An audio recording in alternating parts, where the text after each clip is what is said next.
Welcome to Scott Fox After 9. That incredible sound right there is my friend Pat James, and the song is called Hey Now. Pat James and the Whole Truth. You can find that on Spotify. Welcome to the pod. First off, I'll acknowledge I did not do an episode yesterday. There's no problem with Spotify or Apple Podcast or whatever you use. I just felt like after Monday I needed a break, and I also felt like you needed a break. The election stuff was all consuming. And I knew that once this election came to an end, I was going to pivot the podcast to what I always intended it to be.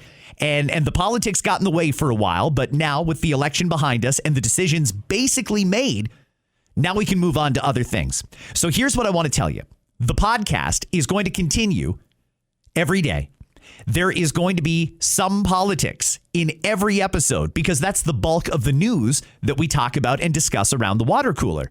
But it's also going to have other stuff in it. I'm not just going to talk politics. And I think that one of the best services I can do for you as one of my loyal listeners is finally do what I said about a month and a half ago I was going to do and bring in my new radio co-host and good friend now, Anna Almeida, who is going to be joining me on Scott Fox After 9. Hi, Anna. How are you? Good. How are you? I'm so good. I'm glad you could join me in studio. Finally, for the pod, we can do an episode together. And I'm going to sort of use this as a template, but it's also an experiment. Okay. I'm kind of working out where I want this pod to land. And I know that I've got a big audience of daily listeners, and I want to super serve them by giving them content on demand. And you're in to help me out with this. Yeah, I'm going to ride on your coattails. I love it. I love it. So here's what I'm going to tell you. Coming up on this episode, we are going to talk about what Doug Ford said yesterday.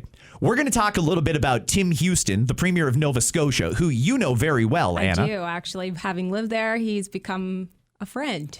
Okay. All right. So the Premier of Nova Scotia, he knows you by name. He could recognize you on the street. Because I worked in media. You know, you got to be friends with those who are in media that could potentially help you out. I couldn't agree more. That's a strategy of many of us here in the media. Right? So I'm going to get your input on Premier Houston because I don't know this guy. But what I've seen so far, I don't like.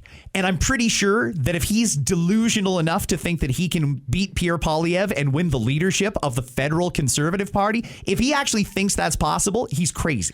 I would say a lot of people would agree with you more than ever now because a lot of Nova Scotia has flipped to red. And that's telling on his part, if you think, because he's been leading that Conservative Party now for a little while. So he seems like a complete moron, to be honest with you. People don't have the trust in him that they've had in past leaders that, you know, let's say like a Stephen McNeil, who was a leader for the Liberal Party, who was fantastic and, you know, held that for quite a while. Then it was Ian Rankin, and then Ian lost in the election to Houston. And I mean, Houston tries to get out there and show that he's proud of Nova Scotia, but I don't even really know what he stands for. Right. I don't think a lot of people do. Right. So I'm going to play a little bit of audio for you from your old buddy, Tim Houston, Premier of Nova Scotia. And it's great that you can bring an East Coast angle to the pod. I'm also going to go to the other end of the country and play for you today, Premier Danielle Smith from Alberta. Because one of the things that's happening now, Anna, a light bulb has gone off over the heads of many.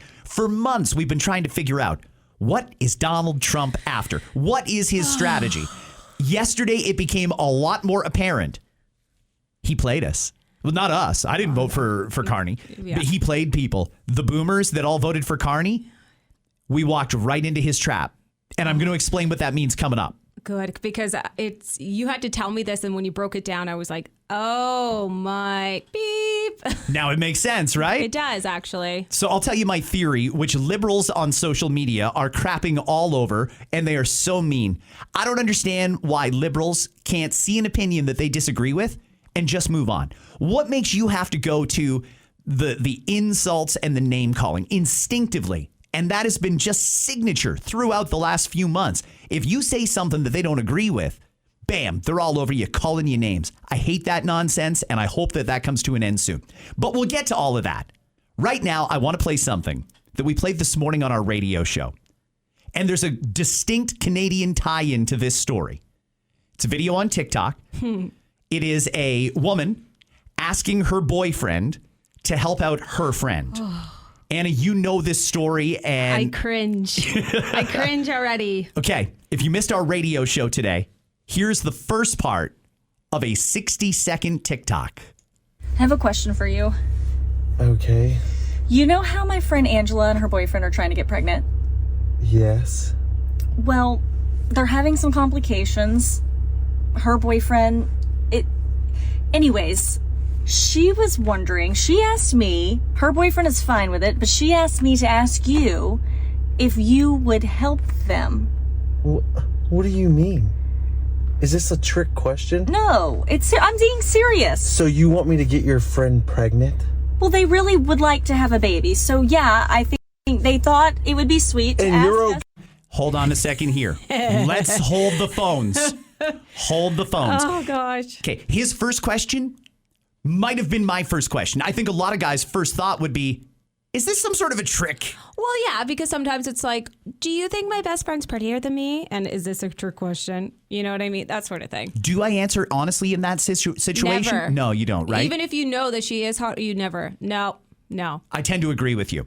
Okay, so now we're at a point where she has put it out there Yes. that her friend is having trouble conceiving, and her boyfriend is okay with asking this guy to be a donor to help get her pregnant. Sounds simple, right? Sounds fairly simple. It's an easy ask, and if the answer is no, it's no, but you got to ask, right? If you don't ask, you don't know. Well, let's hear part 2 of that.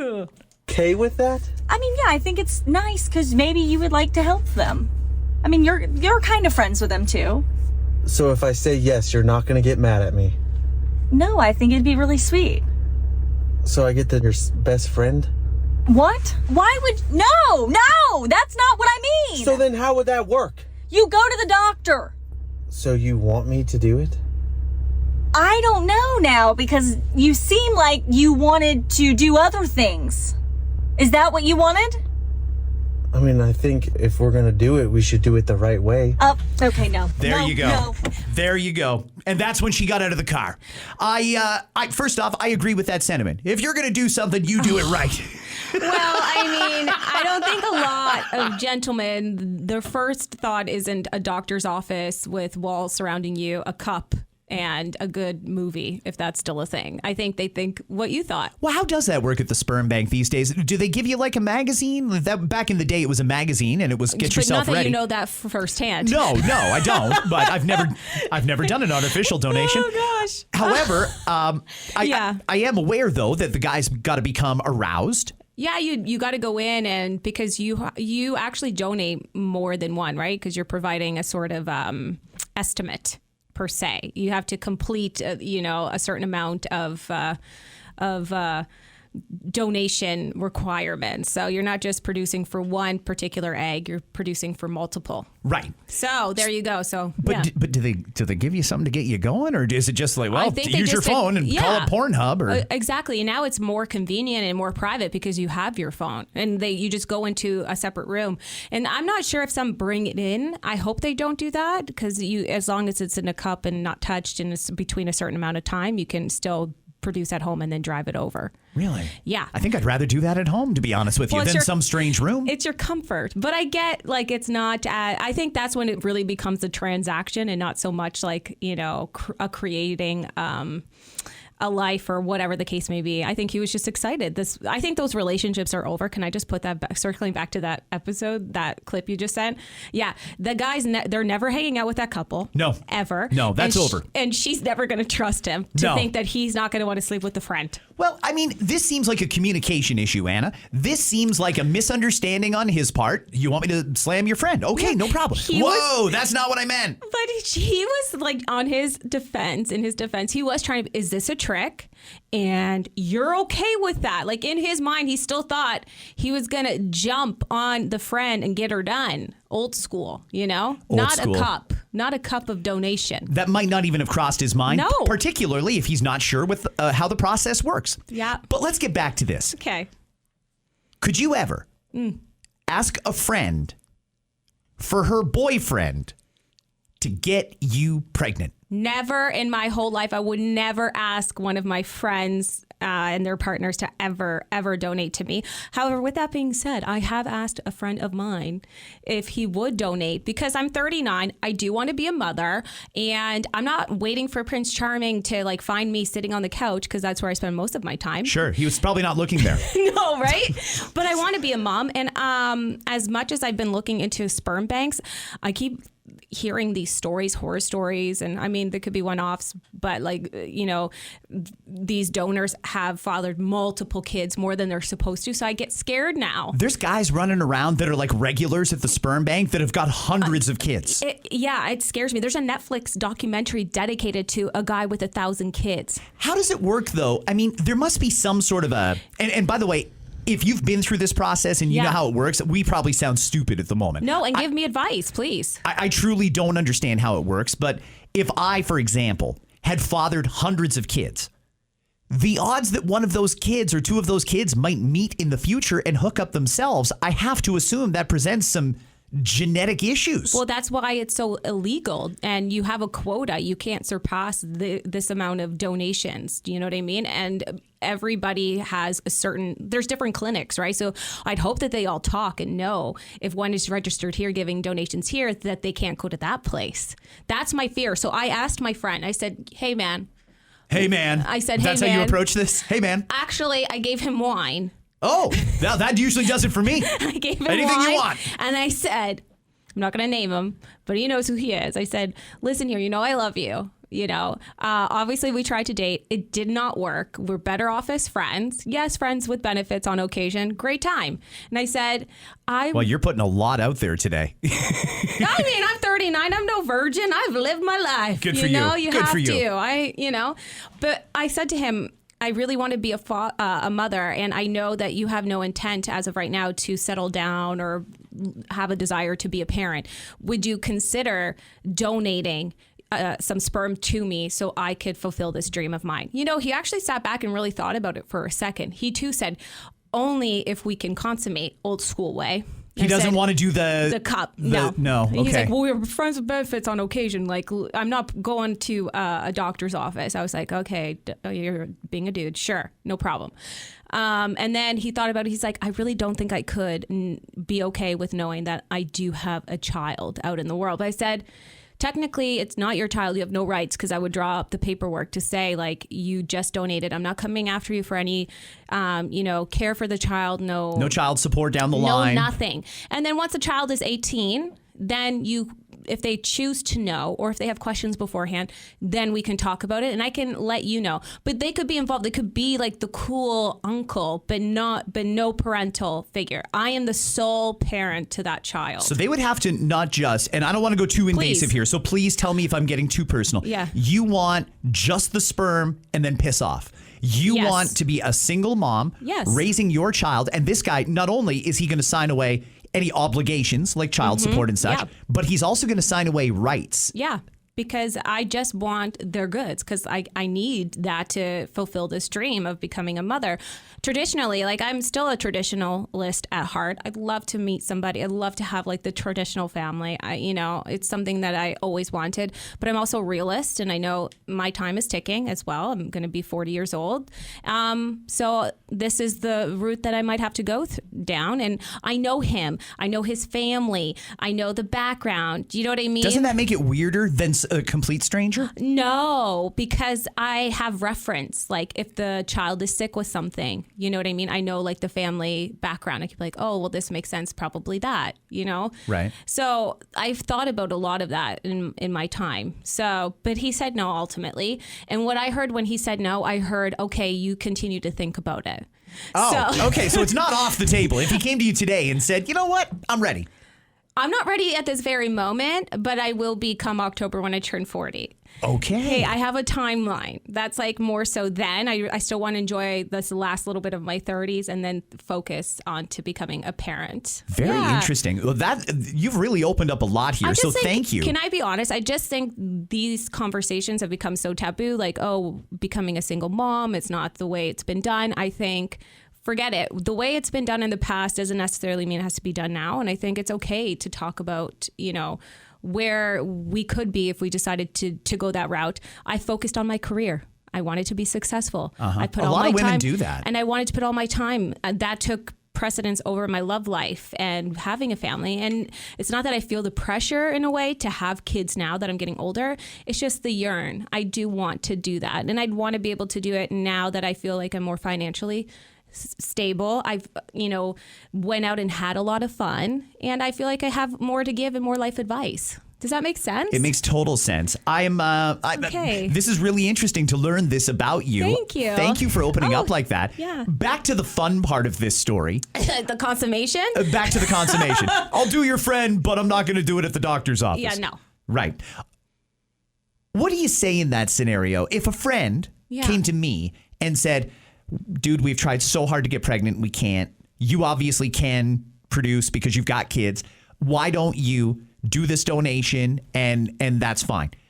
I assume the first call I've got to make is to my girlfriend to ask her if she's okay with it. Or is this just a fairly innocuous thing? Like I do it for free all the time. Why would it make a difference that this one is going somewhere? No, because when you're donating it, it's to your person that you're in love with and not to the best friend. No.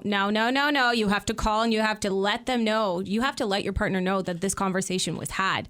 You cannot keep that from them. And they need a say. They should get a say in it. Let's refresh the conversation here. I think they thought it would be sweet to And ask you're us. okay with that? I mean, yeah, I think it's nice because maybe you would like to help them. I mean, you're kind of friends with them too. So if I say yes, you're not going to get mad at me. No, I think it'd be really sweet. So I get your best friend? What? Why would... No, that's not what I mean. So then how would that work? You go to the doctor. So you want me to do it? I don't know now because you seem like you wanted to do other things. Is that what you wanted? I mean, I think if we're going to do it, we should do it the right way. No. His moral compass, you know. If I'm We're going going to do it the right way with her on top. Yeah, you know, that way we're guaranteed it's going to shoot right up there and make it happen. Like, give me a break. Oh, that is wild. I don't know what I'd do in that scenario. Like, I want to be a helpful friend, but I also don't know that I could walk around just knowing I've got a kid out there and not be part of their life. But that seems to be the issue with many. that's the hang up for a lot of guys. A lot. Ironic, because there's so many guys out there that want nothing to do with their kids that they produce basically on purpose. Yep. And that's the sad part, you know. I'm thankful I've never been in a position like that where they don't want to be a part of the child's life where I've wanted them to. So this way, you know, I couldn't ask my friends because then I would know that's their partner running around with my DNA. Well, I'm sorry. listen here, everybody. Part of the reason that this comes up is because this is something that's actually on our radar. Mm-hmm. Because there's been a proposal to amend some laws in Quebec that would legalize. It's not polygamy. I guess it would be polyamorous activity. Is that right? Yeah, where you have multiple partners for sure. This is Canada in 2025, and we are a fairly progressive country. I didn't know that we would get here this quickly, though. In a nutshell, here's the proposal in Quebec. Yes. Okay. So basically, they're saying that families look different now, and Which we're is true. seeing a lot of people with 3 people families. So what does that look like? It's not, don't think about your step parent. That's not a part of it. Okay. What it is a throuple. So 3 adults, a man, 2 women in a relationship with children among them. The second one could be a lesbian couple and a male donor who wish to be a part of the child's life as a father figure. The next one is a woman living with infertility who allowed her husband to have a child with a friend who asked to remain on as a mother. Okay. Now, you mentioned this isn't for like step parents, but could it be for step parents? I mean, I'm a step parent, and I'm wondering, should I have some parental rights as the person who lives with the kid? Well, sometimes I depend. This is such a I would slippery have slope. parental obligations, so should I also get parental rights? Well, you know what? It's a slippery slope. Some would say yes, some would say no, because you didn't actually biologically, give birth, or you're not on the certificate. So, but if you are helping them raise their kid. But this one in particular in Quebec, the 3 have agreed together to each partake in the child's life equally. So they all have equal rights to this particular child. Is it like a traditional, maybe we don't have all the details, so I don't know if you can answer this. Yeah. Would it be, if I want to marry somebody, I have to go to City Hall and get approved a marriage license. And the city does whatever they do to do their background checks. I don't even know if they read it, to be honest with you. They just want your money. And then they will say, okay, you can be legally married. Do I have to do that for a threesome, or is that going to remain just for a traditional couple? I guess it just depends on the way the laws are getting written up now in 2025. But I think it would be the three of you would be then legalized as a throuple and not so much just as a duo, right? Because you're taking on a new lifestyle per se. Okay, let me put this in perspective here. You have a friend who was in this situation, and don't give out any names because I don't want to get sued today. So do as cryptic as you can, but why don't you tell the listeners here about your friend and her trip to Costa Rica? Somewhere hot. It was somewhere in the Caribbean. Yes, let's say that. So basically, I learned this over a sushi date, that she was married. She's married, happy, you know. She is still married? Yeah. Oh, yeah. Okay. They're very much married, very happy. They'd been together and they were traveling and they met this other gentleman who they hit it off with. She really hit it off with, and they were on vacation. Turns out when vacation was over, you know, husband and wife decided we're going back home, obviously, and he came with them. Instead of going back to wherever they were originally from, they decided to then land in Nova Scotia and live together under one roof as a throuple.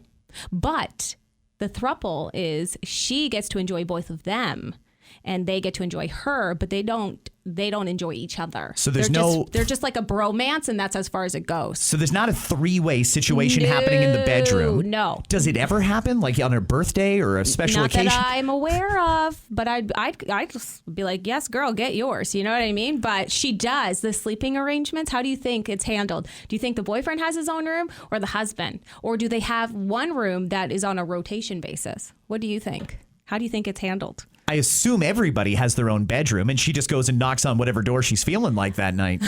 You would think. No. She actually sleeps in the middle between the two of them. They share a room. Stop it. Just shut up for a minute. Yeah, they share a room. She sleeps in the middle. Hold on a second. So your friend goes on vacation with her husband. They met some guy, and I'm assuming it was her that met the guy. Mm-hmm. Most guys don't instantly meet another guy on vacation and say, you should live with us. Mm-hmm. So it probably started with her. How does she even bring up to the husband, you know what? Let's do something completely off base. Let's do this. Let's bring him home and be a throuple. How do you bring that up with your partner? Yeah, but he was in agreement. He thought he was wonderful, thought he was such a nice dude. Did he agree because he didn't want to anger the wife or lose the wife? Or did he agree because he really wanted to be in a throuple? Well, maybe because now he had this bonus live-in friend that he could play video games with. You know what I mean? Now, you can play video games with anybody online. I don't think you need somebody in your living room beside you, especially one that's banging your wife. I suppose. But yeah, they all go to bed together. So, I mean, he's not angry. So what happens if, because I go to bed early, for example, I'm usually in bed by 10. And that presents a few challenges for my girlfriend and I, because she doesn't need to be in bed at 10. Yeah. She has a regular 9 to 5 job. So when these three go to bed, what if one of them's feeling a little randy and the other one just wants to sleep? Does the person who has to get up early in the morning leave, or does the wife and one of the other guys go to another room to do their amorous activity? No, they don't have another room. It's only just that one room. Really? Yes. So one bedroom for 3 people. Exactly. And a big bed. I think it's just like a queen, to be honest. Can you sleep through that while your wife and some other dude are banging right beside you? And are you okay with that? So I didn't ask that, although I did cross my mind. I was curious, you know what I mean? But I know that they cuddle. So I don't know. And the guys never do anything together? Never. They never have like a 3-way shower or anything? Nothing. No, she just crawls and sleeps between the two of them. Isn't that interesting? She must have a very healthy sexual appetite, I would think. Yeah. Oh my gosh. Am I a little jealous? Are you a little jealous? Well, I'm single right now, so I'm a little lonely. And this chick has 2, and I got none. Scary, isn't it, Anna? It's wild, But hey, it works for them. Everyone's happy. And to each their own. I don't share, so it just could not be me. A 3 household income would be pretty good compared to a 2 income household. The throuple thing, I know some people instinctively want to write it off because of the obvious one is jealousy and commitment and loyalty and all the different things that you swear in a marriage that you're going to do. However, it seems like this is getting a little more normalized, particularly when they're creating laws for it in Quebec. Oh, yeah. But if you go online, it's wild. There's people are so open, and I'm happy we're in a time where people are much more open about their sexuality, what they're looking for. Awesome. I hate secrets. I just want to know straight up. But knowing that is like, hey, I'm polyamorous. Okay, so you have your main person and then you have your side pieces, but everybody's okay with it. Fine, that's great for you. I'm not poly. I swipe left. Then the next one is a picture of a couple, and they're like, we're on vacation and looking for a third to join us while we're here. Let us know if you're interested. I'm like, swipe left. You know what I mean? So you didn't go for those. I didn't go for those. But then I also didn't go for the really cute, successful guy either, because I was like, I don't know. This seems too fishy, too good to be left. Right. Right, left. No, that's just fat. But that's what it is now. Well, that's a world that I'm not exposed to anymore. Yeah. I mean, I found mine, so I'm good. I'll rub it in. No. I found mine. It's great. I find it very interesting what other people are doing. And if that's the thing now, a throuple, I'm not quite sure how it works or how you even invite somebody into that or how you prepare your partner for it. Because one of them's got to have the idea first. And I don't know who brings it up to the other. But inevitably, if you're going to say to your partner, I'd kind of like to do the throuple thing. Somebody's got to say it and break the ice, and you don't know how your partner's going to react. Well, and I think for some, I think it's become so much more normalized in the sense of introducing somebody to your relationship, because if you're with somebody for so long, let's say things can get stagnant and they're trying to spice things up, and maybe this is a fantasy for one of them. And if you have open communication, at least approaching the subject is a good thing. Again, I'm deep down a traditionalist at heart, so I would just want one person for the rest of my life. For commitment or just general recreation? For it all. Okay. Commitment, but let me be truthful. Like, I look, like I've been in serious relationships. If somebody is good looking, is walking beside me, or they jump on the treadmill beside me, I'm staying on that damn treadmill a little longer. You know what I mean? Male or female? Well, yeah. I mean, female, no, I use her as competition. I was like, this bitch, she's not going to outrun me. I'm going to stay on here. Do you know what I mean? Because I'm competitive. But if he's good looking, but there's that line I know that I would never cross, because that's just not where I'm at. And again, things happen. Good people do things sometimes, but I think you just have to communicate that. But people introduce it. Swingers, that was such a big thing. They have swinger parties, like, just to get that little fix sometimes that you need, that maybe your partner's not as sexual as they once were. Very interesting stuff. Now, this is a great conversation, but we do have to move on because there's a couple other things I want to run by you. After you have the kids, they have to go to school. Teacher, we had this on our radio show yesterday. Light 92, by the way, all across Southern Ontario, 92.1 FM in the morning. You can hear us. And this was a teacher that did a little rant on TikTok. This is something the teacher wants all of us to know before we send our kids to school.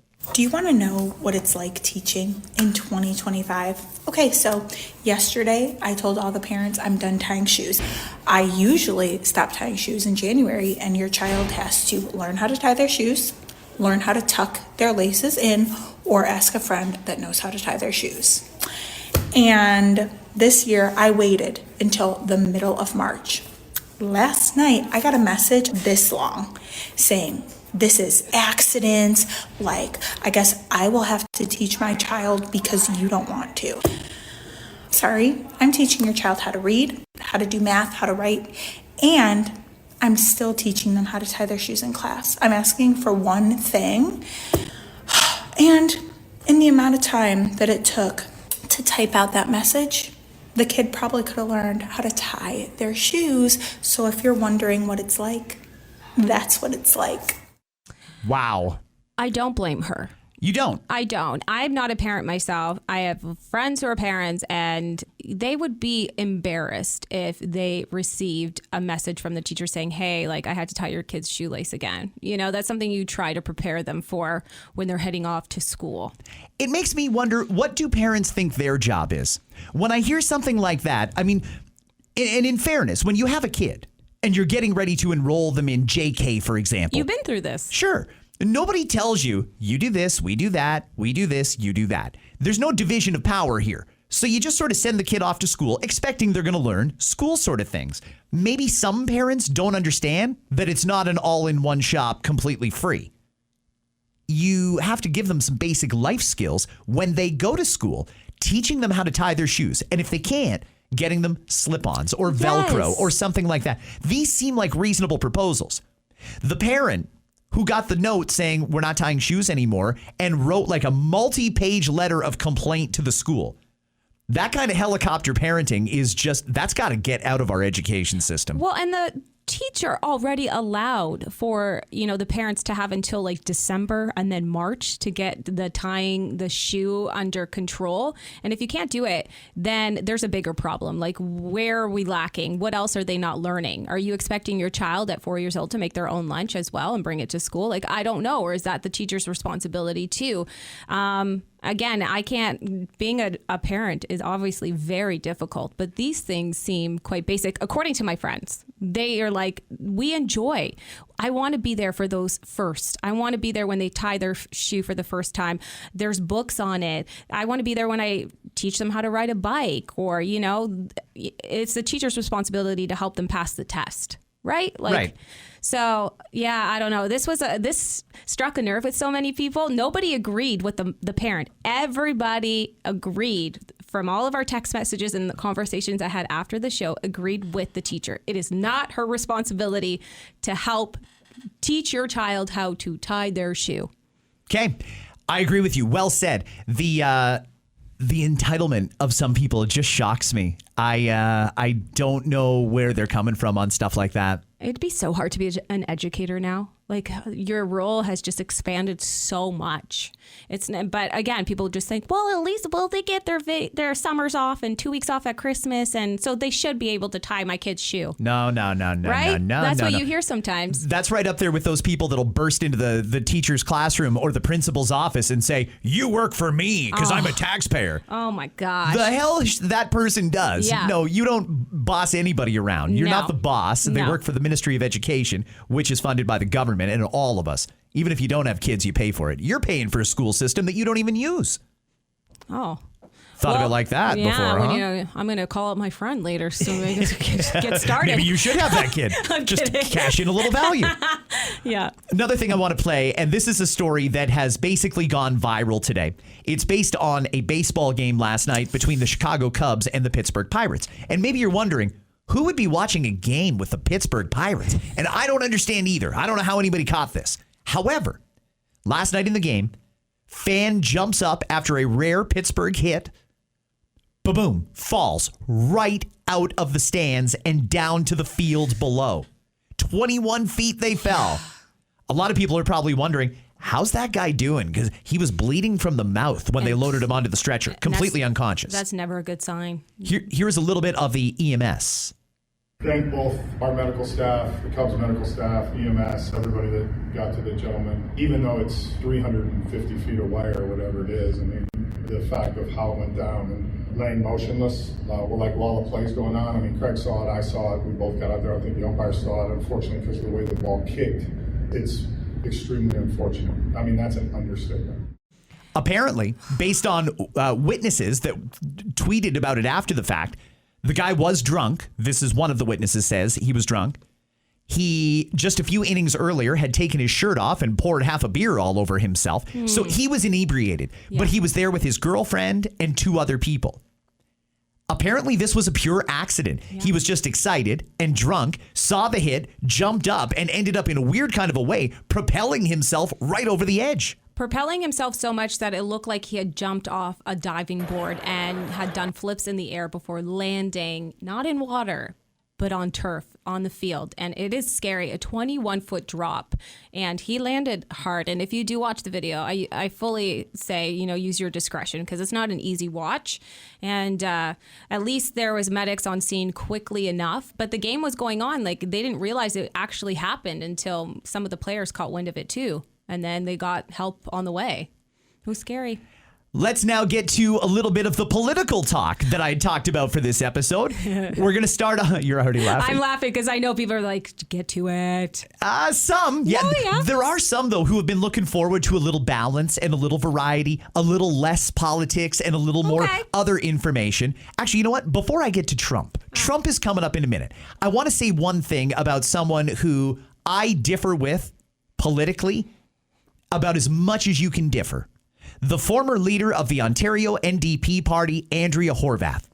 Andrea is an excellent woman. I've had her on my show a number of times over the years. Now, she's no longer in provincial politics. She went on to become the mayor of Hamilton. On Tuesday, we had one hell of a windstorm in southern Ontario. Gusts at 110 kilometers an hour at the Hamilton airport on Tuesday. So no doubt it was very, very windy. Wouldn't you know the wind? This is the story so far. And there might be more details. God, I hope there's video. There might be. It's the City Hall.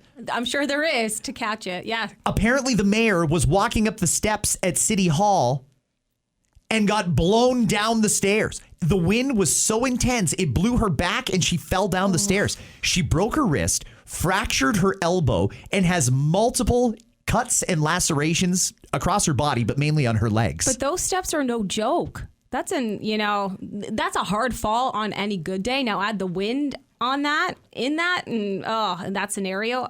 She's lucky that's all that's happened that we know so far. Well, I've got a lot of time for Andrea. Even though I disagree with her politically, I think she's a great woman and a smart woman. And I did text her this morning to see if she's okay. She is coming out of surgery right now, so I haven't heard back. But it's best that she doesn't write you quite yet when you're coming out of surgery. So surgery's an excuse to not return calls now, right? To leave somebody on red? Yes. Okay. Yes. I am hoping to hear from Andrea soon, Madam Mayor. And when I do, I will pass on an update to you because I know that a lot of people are wondering how the mayor is doing. Now let's get to the Donald Trump stuff.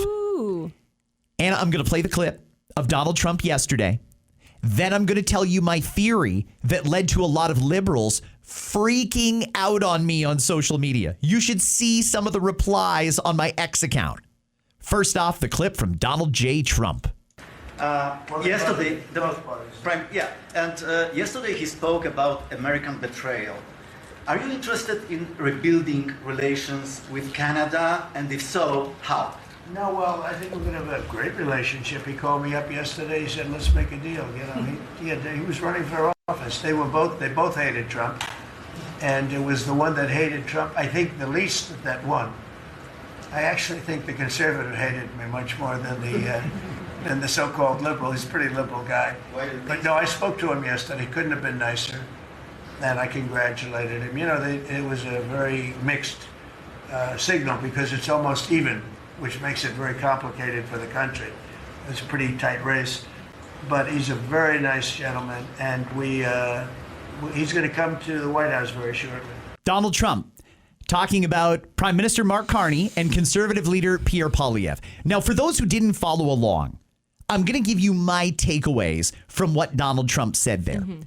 Number one, he does pay attention to Canadian politics. He understands the landscape. He pointed out how close this election was. And he knew, because the Americans watch us, they've got polling going on here too. They understand what's happening.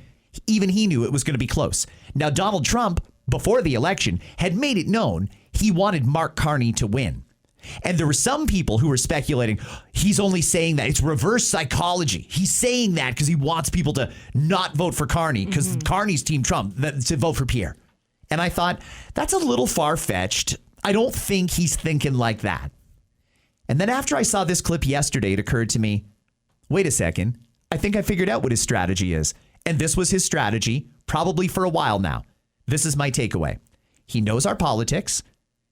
He did not get his ass kissed by Pierre Poilievre, but Mark Carney did kiss his butt. That's why Trump doesn't talk nicely about people that don't talk nice about him. It's true. Or that aren't complimentary of him. So clearly Carney kissed his butt. That's why he likes him. We know Trump does still want a 51st state. And I don't think he cares where it comes from, whether it's Greenland, Canada, or Alberta. And before I play Premier Danielle Smith, because I think everybody's starting to connect the dots on what Donald Trump did. He played us. Well, not us. He played liberal voters. He endorsed Mark Carney. And the reason he endorsed Mark Carney is because he knew if Carney gets in, Alberta's going to separate, or Alberta's going to have a referendum on separation. And if you think he interfered in the general election, you wait until there's an Alberta referendum in 6 months, how much the Americans are going to interfere with that. Because they know if Alberta separates, they could go it alone and be an independent country, but they're not going to do that. They'll likely become the 51st state. He never wanted Canada. He wanted Alberta, and we just handed it to him on a silver platter with our goddamn elbows up. Well, and people kept saying, hey, if the conservative leader doesn't win, we're out of here. We're moving. They said it during the election. People knew that Alberta sovereignty was on the table.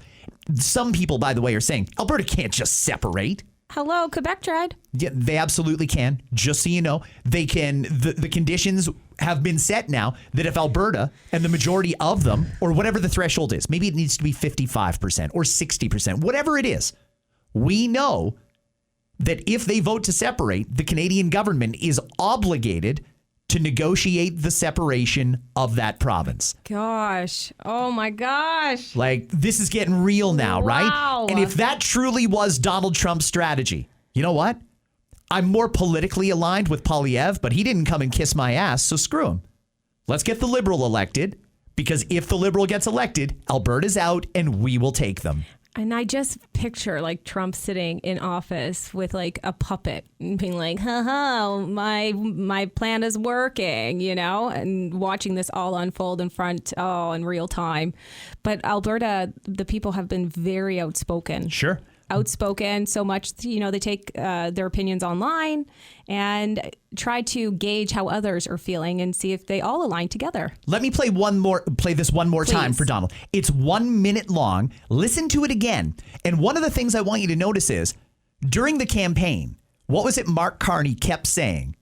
America wants to break us so they can own us.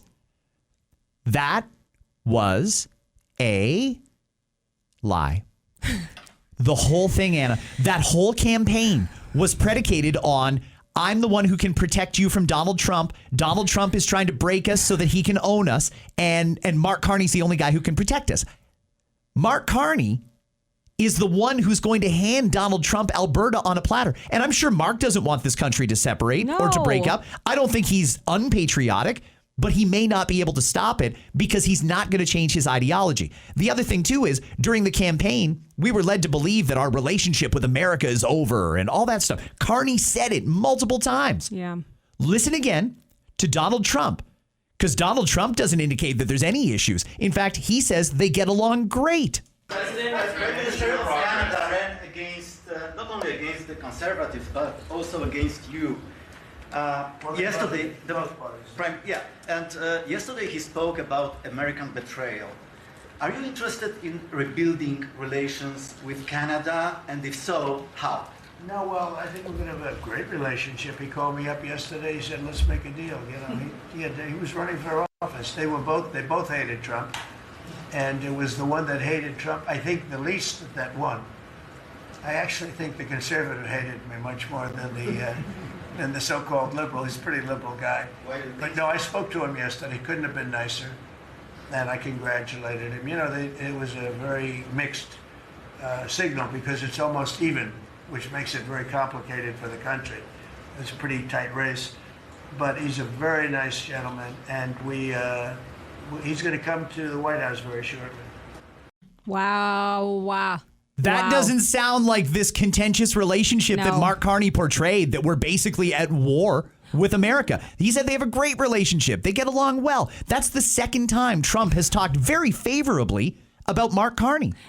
Is the reason he got along with Carney and endorsed Carney because he knows that if Carney gets in, he gets Alberta for nothing? We're not even selling them Alberta. He's just going to take it if Alberta votes to separate. Well, because that was one of the biggest things that Carney wasn't afraid to stand up to Trump, during the election, and that Poilievre really couldn't do that. He wasn't strong enough to stand up to Trump, but I guess Trump saw the writing on the wall and said, hey, we're going to go red, support red, because it just makes more sense. In terms, once you break it down the way you just did, it's just overwhelming. How many of these? Oh my gosh! How many of these elbows up boomers that swore Mark Carney was the right guy to stand up to Trump are hearing that and realizing, oh crap, we had this completely backwards. It was Poilievre that was standing up to Trump. Carney's going to hand him Alberta on a silver platter. What did you guys do on Monday? And that's the thing. And other people also said that about when the election results were in, it's because of this and that. Even people within the Conservative Party were saying,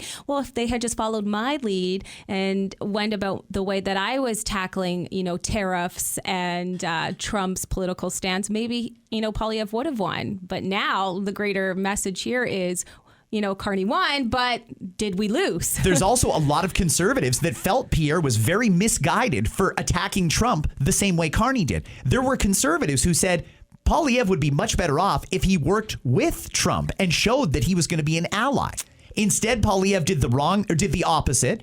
Trump called him out and thought, you're going to rebuild Canada, and that's not what I'm interested in. Yeah. If I can't have the whole thing, I'm at least taking Alberta, maybe Saskatchewan too. Poilievre was the one standing up for Canada. Poilievre was the one opposing Trump. Carney, they're buddies. Carney used to work with Trump's son-in-law. Yeah. And nobody saw this? Come on. Let me play for you Alberta Premier Danielle Smith. Friends, I think we are going into a national unity crisis within the next 6 months. Well, I think Albertans are hurt and betrayed. That's how I think Albertans are feeling. I think Canada as a whole got a sense of that feeling of hurt and betrayal with the way the Americans are treating us right now. But we've been treated that way for the last 10 years. Treated like we should be just shut up and just be satisfied with whatever the central government decides to do, regardless of whether it's constitutional or not. I think that's what you were seeing in this last election. And I think Albertans want to share my view that we want to be able to have Alberta sovereignty within a united Canada. But we also would like to see Team Canada be on Team Alberta for once. And so I, at the very beginning of the campaign, said whoever got elected, I would expect them to address the 9 offensive pieces of legislation and policy that prevent us from being able to exercise our constitutional jurisdiction to develop our resources. I've put that on the table. I know that the opposition leader said that they were very reasonable.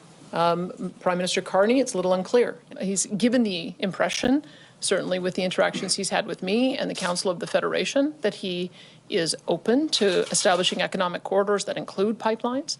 And I have to believe that if you're intending to create more markets, build more pipelines, you will need to have oil and gas to fill them.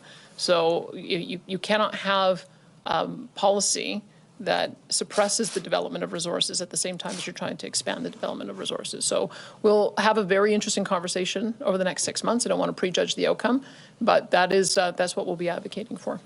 The Alberta people will likely be having a referendum. One of the other things right after the election that Premier Smith did was lower the threshold.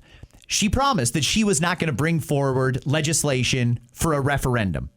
But they do have something in Alberta called a citizens' initiative.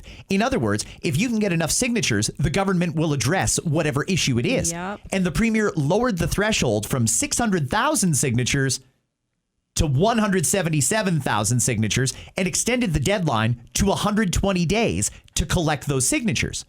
Well, fast forward about 18 hours, not even one day. No.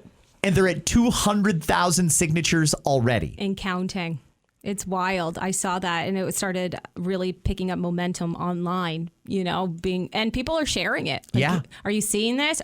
What are your thoughts? People are vocalizing, where they stand with that and being in other parts of Canada as well. I'm going to leave Premier Smith there. Okay. You've heard the Alberta perspective. You've heard from Donald Trump. Now I want to play for you what I thought was an interesting press conference yesterday with Ontario Premier Doug Ford. And we're going to have to do this quick because I am going to try and keep this episode to an hour. Okay. I talk too much. I'm sorry. No, you're good. You're good. Let's hear from Premier Ford yesterday, who was making an announcement about crime and punishment. Listen to this. Hi, Premier. Randy Roth from CHTV. Hey, Randy. How you doing? Good. It's good to see you. Yeah, good to see you. Today, the Financial Accountability Office put out a report that says Ontario is going into a recession in 2025, and in 2026, potential growth will be cut in half because of the tariffs. All of this is a result of tariffs. Is it inevitable that Ontario is going to be headed into a recession this year? And is this going to affect government revenues to the point where you won't be able to do all the program spending that you foresee? Well, great question, Randy. I'm going to disagree with that. Let's see what happens. We're continuing to see investment in our province. Minister Vic Fideli just came back from a trip with $400 million of commitment to create 1,000 jobs. The week before that, it was over $1 billion of investment, creating another 1,700 jobs. But say the tariffs will hurt? Absolutely they'll hurt. But I have confidence that we'll work things out with the United States, with President Trump, We have a newly elected government federally. I'm sure the Prime Minister will be going down there to talk to President Trump. The only thing that we will accept is zero tariffs. I'm going to leave it there for a second because, I mean, a lot of economists and now the Financial Accountability Office are all saying we're going into a recession. This year, we're going to be in a recession. Now, Doug is not an economist, but he is an optimist. I don't know if optimism is going to get us out of a recession, but I'm going to have to respectfully disagree with the premier because the FAO and multiple economists can see it coming. We contracted again in February. It's almost impossible to avoid a recession. It's on his vision board, you know, that hope. The hope for 2025 where he sees it. I guess so. Now I want to get to the clips that are a little more pertinent, a little more viral. The premier said a number of things yesterday that have some of the Laurentian elites and some of the establishment quite concerned. He talked yesterday about the judiciary. He talked about judges, and he also talked about the Pierre Poilievre campaign. Let me see here. Where do I want to start, Anna? Do I want to start with Poilievre or the judges? I think the judges. Let's just save Poilievre to the very end, can we? Okay. Yes, I agree with that. Okay. Let's go to Premier Doug Ford talking yesterday. But why don't we have the next election, the PC party, the Liberal Party, the NDP party, the Green Party, and the Judges Party? Because they overturn everything, right down to the bike lanes. So, you know, we get democratically elected, and some judge slaps an injunction on bike lanes. Don't the judges have anything better to do than worry about if we're taking out bike lanes or not taking out bike lanes? One judge says, yeah, not a problem. The next judge, not because of law, because of their ideology. Their ideology is thinking, well, maybe we shouldn't take out the bike lanes. What right do they have, an unelected, politically appointed judges determining our budgets? Because of the decisions the judges have made in the past have cost us $10 billion. And we ran on a mandate. We got elected democratically. Last time I checked, there hasn't been any judges elected. Maybe that's the problem. We should do what the U.S. does. Let's start electing our judges, holding them accountable.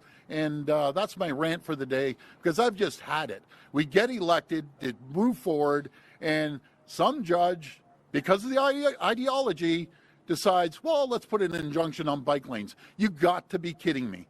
It's the system is broken. And I apologize to all the great judges, all the great JPs, but the system is broken, and we have to change it. Okay, thank you, Premier Ford. Hey, listen, I understand his frustration. To him, this is very cut and dried. The people elected him and gave him a majority government. Part of the thing that he ran on was removing bike lanes. And Anna, this isn't cheap. I had a great chat with an engineer about those damn bike lanes that go through downtown Toronto. A complete and total joke, an assault on drivers. Again, You know how they did it? They didn't just put down some concrete barriers between the traffic lanes and the bike lanes. They ripped up the road and built the bike lane barrier right into the goddamn road. In other words, to get rid of them, we've got to rip up the whole road. And I know it's insanity. I've seen it. But could our money not be better used in other places than that right now? I mean, yes and no.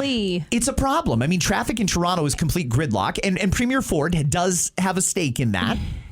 Yes. Okay. And these bikers, they've gone to court, and the reason they got the injunction was they said we have a right to be safe when we're riding to work. And they do. They don't have a right to ride up Yonge Street. There are a dozen streets within close proximity to Yonge that are far less congested, that it would be much safer for them to ride up and down. Putting them on the busiest, longest street in Canada with actual bike lanes so that the road is reduced to one lane in each direction is preposterous. And a judge agreed with these people. I don't understand it. But what Doug is suggesting here is actually quite radical. When the premier goes after the judges, there's going to be an instant accusation of judicial interference here. And the reason for that is this.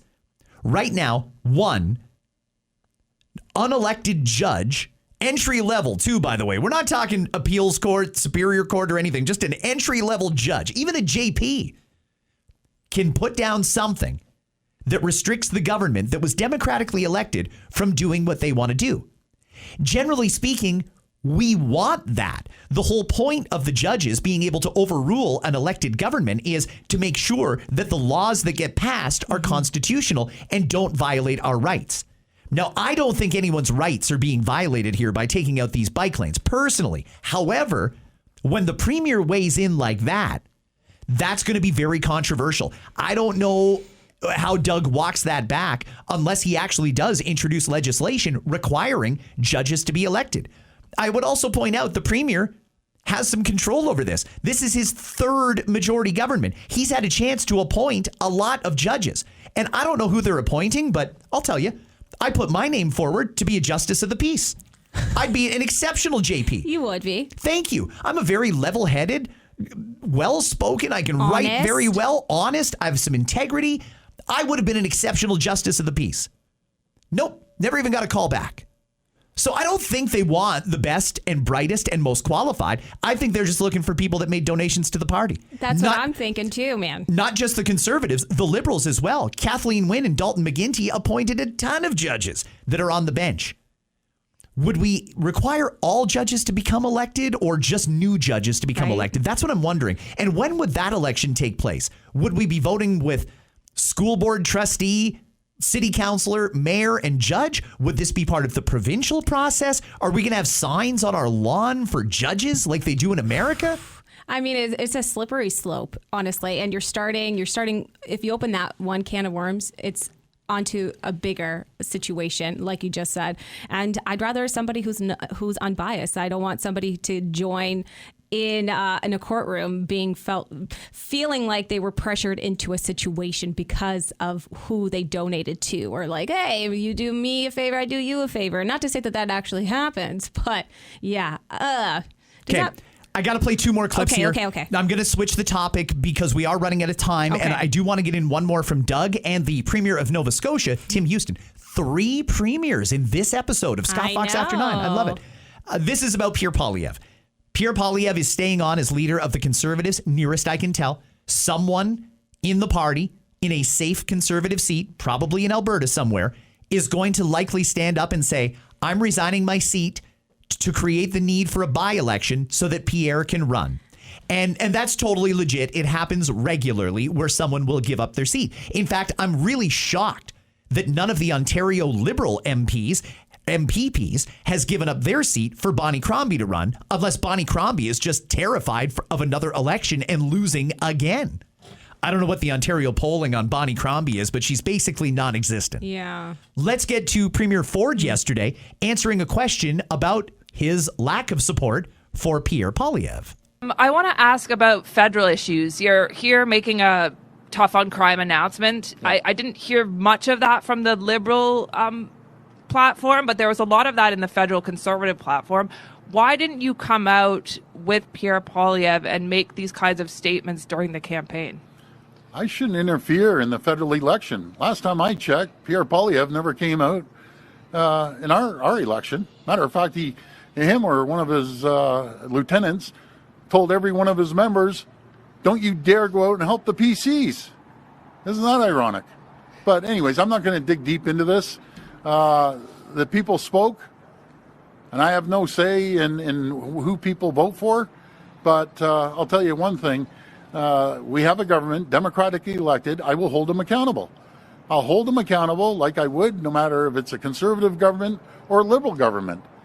My interest is protecting the people of Ontario. And I will be all over this government. They know I will be, as I was before, about being tough on crime. Premier, you've said before you're born with a C stamped on your forehead. You talked about having a blue sign on your lawn. Yep. Why is there so much bad blood between you and the federal party? And how does the federal party start to build bridges now within the Conservative movement as they look to the next 3, 4 years? Well, all they have to do is make a phone call. I like a lot of the MPs, but the people spoke, and they spoke loud and clear. They spoke loud and clear in our election, and they spoke loud and clear on the federal election. And so that's democracy. They elect who they want.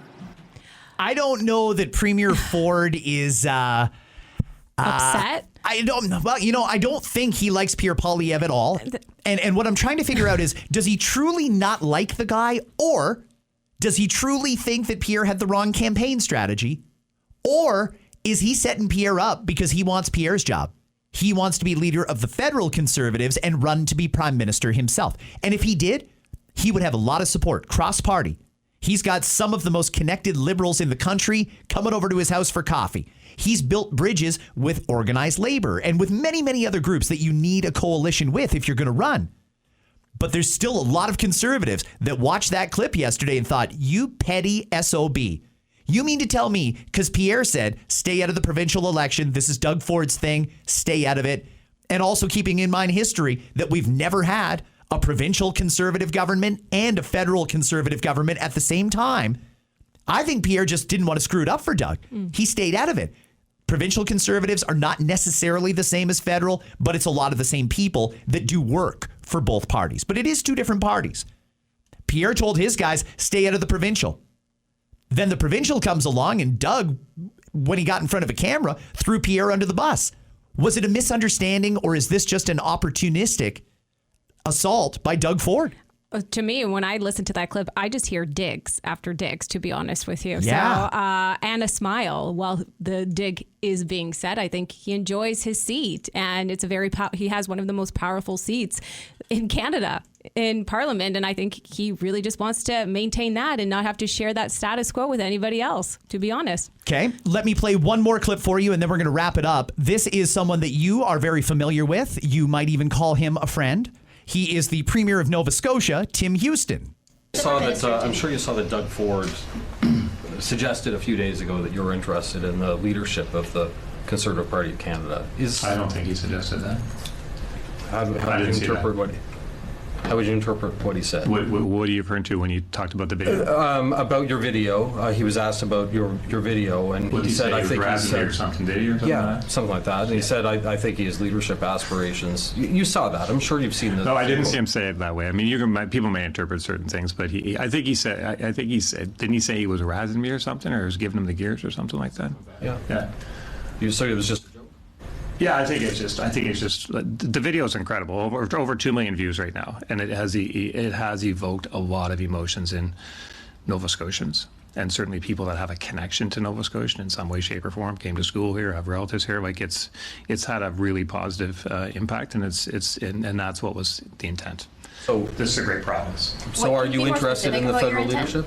No, I'm focused on Nova Scotia. Moving forward this province. There's a lot we can do in this province. That's my focus. You said no in front of that. You mean no? No means no? To what? The federal leadership. To the federal leadership. Oh, I'm focused on Nova Scotians, you guys. That's pretty clear. So can you clarify then what your intent was in releasing that video? To promote Nova Scotia, to evoke the emotions in Nova Scotians, the pride in Nova Scotia, the pride in country. This is a time for all of us to be proud of where we come from. And we have a lot to be proud of about Nova Scotian people. Sometimes you forget your day-to-day life, lots of stresses and things. And I think it was just a moment for people who could sit back and for 2.5 minutes just say, yeah, I know that. Yeah, I've seen that. Yeah, it's a good thing. Part of what people were reading into your release of that video was that it came out when Pierre Poilievre was visiting Nova Scotia for his one campaign stop here. Should anything be made of the timing of your release? I think it was just a pure coincidence. Are you learning French? Between you and Poilievre, were you unable to work with him in a certain capacity? I don't think riff would be I didn't have a relationship with him. I don't have a relationship with him. Obviously, during our campaign, there was a situation. I think the Globe story was pretty accurate. Is something that happened there that kind of probably had ramifications on both sides. But look, I think I've always been clear. Like I got the best job in the world. There's a great province, tons of potential. I love it. He is also not a fan of Pierre Poilievre. So what I'm wondering is, you've got conservative premiers leading their province that seem to be not interested in working with Pierre Poilievre. And it's possible that the federal party just thought, we've got a campaign to run, stay out of the provincial stuff. The premiers that are conservative are good. We don't need to do anything. We'll just run this campaign. Or should they have reached out to the conservative premiers? As far as I know, Pierre Poilievre didn't reach out to Danielle Smith and ask her to come out and campaign for him. He didn't with Doug Ford. He didn't with Tim Houston either. Tim Houston, does he actually think he has a chance of becoming leader of the Conservatives? Like, does that guy think, because he didn't say no. He's so sneaky. He didn't say no. That was the thing. He So didn't say sneaky. for the future. Oh, I'm just focused on So Nova right Scotia. now. Get out of here. You're already thinking about it. And what I'm wondering is, if Pierre says, we're not even having a leadership race because I'm staying on, are Tim and Doug just going to say, well, okay, I guess that's the end of that? Or are they going to push for it? Is this going to be an implosion of the Conservative movement in Canada because these two guys want to duke it out to be the leader and run for Prime Minister and want to throw Pierre under the bus? That's what I'm trying to understand. And by the way, if anyone in the Premier's office, Houston or Ford, is listening, I will give you as much time as you want on the radio, on social media, and in this well-listened to podcast to clarify exactly what you meant if you want to be on the pod. It's an open invitation, guys. For now, we have to speculate because you're not answering questions. And to me, it just sounds like a couple men with bruised egos that weren't invited to the party, and now they're just going to be like, I'm going to show you then. You didn't invite me? Well, then I'll burn down the house. Exactly. That's what I'm taking from it, honestly. So we'll see what happens. Or other thought, okay, they want to create a progressive conservative party of Canada. We have the Conservative Party, which is united. But would these guys try and start another Conservative Party and run against Pierre? That's on the table as far as I'm concerned. Oh my gosh, that is just so much. There's so much bigger, important things to tackle than that right now. Isn't that right? Honestly, I think just be okay with what is and continue your slights against, who was trying to be the new prime minister and go from there. And he's not going to give up his seat, I don't think. When it comes to Doug Ford, that one in particular fascinates me because Doug Ford is a conservative. I know some people are calling him a liberal, but he does have conservative ideology. If he truly does want to get tough on crime, he had the perfect candidate. That's what I was just going to say. Same basic party. All he had to do was endorse Pierre, and right now we'd be locking up criminals. Yeah. Instead, he chose not to. He stayed out of it and almost made his own job a little bit harder. Yeah, because, they didn't ask, so we weren't there. They didn't need me, and look what happened. So that's a slight. I'm sorry. Say it is what it is, but if you want to be sitting at the big boy table, then you got to know what's at stake here. Do you ever see, and this will wrap it up on this. Please. Is there ever a scenario where you could see conservatives from Ontario, BC, and Alberta voting for the Premier of Nova Scotia to be their leader? Because I don't see it. Can I be honest? Especially after the way Atlantic Canada voted in the last election. Yeah, can I be honest? No, I don't see it either. Maybe a couple years ago, maybe. Not now. This guy's delusional. He's not even popular in Nova Scotia, is he? Well, they went liberal, but last election it was pretty much conservative when he got elected, and it's not looking like that.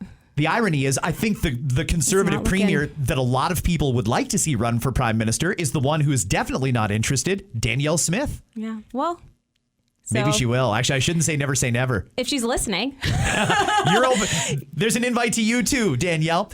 But gotta go. Anna, thank you so much for being on the pod today. Thank you. You add such a great, unique perspective, and I really appreciate you for that. I just think you're so smart. I've learned so much when it comes to the political world. So I like to sit and really take in the information. And I just add my little tidbits as I'm learning along the way, like your listeners. So thank you. I think you added a lot. Friends, I will catch you right back here tomorrow with another episode of the pod. In the meantime, feel free to go back and listen to some of the older ones if you want. I wouldn't mind boosting up the numbers a little bit. Have yourselves a good one, friends. I'll see you tomorrow. Bye.